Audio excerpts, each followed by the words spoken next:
Well, I think there are two possible reasons, one political and one purely logistical. On the latter point, we are talking here about hundreds of thousands of documents, and they have to be studied and in some cases have parts redacted before they are made public.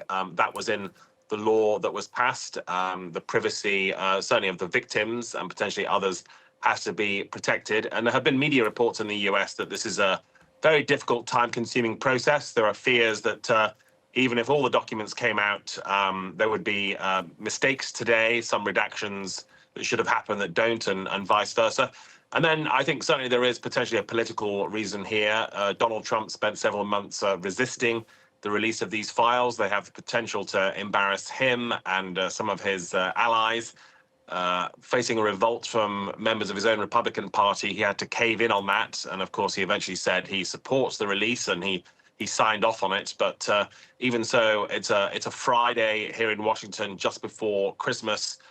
From Trump's point of view, probably the later the better that these documents are released, hoping that people are just distracted by the holiday season.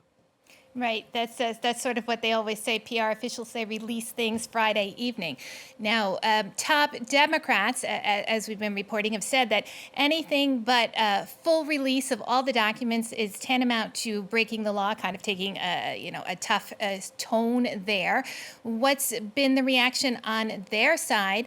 And once we do get to kind of dig into these files a bit, can we expect some answers, do you think, or is this going to be feeding more questions and conspiracy theories?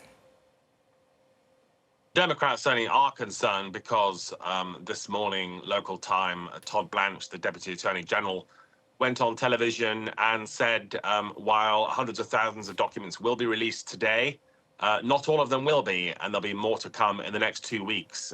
Democrats argue that's already a violation of the law because the agreement was that everything would be made public today. So I think you already hear members of Congress complaining about that, saying that they're going to take action over this staggered release.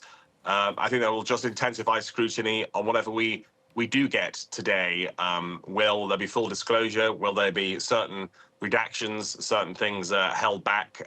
Democrats want to hold Donald Trump's feet to the fire on this and make sure that it's as transparent as possible.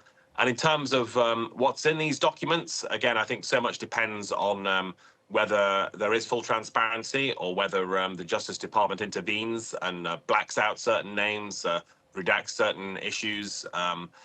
Supposedly, it's going to be released in a searchable document. I'm sure many journalists will be keying in the word Trump before anything else. And we just don't know how explosive or incendiary the contents of these documents might be. Certainly, in recent weeks, we've seen releases from the Epstein estate that show photographs of Trump and others with Jeffrey Epstein, but no clear proof of any wrongdoing on their part.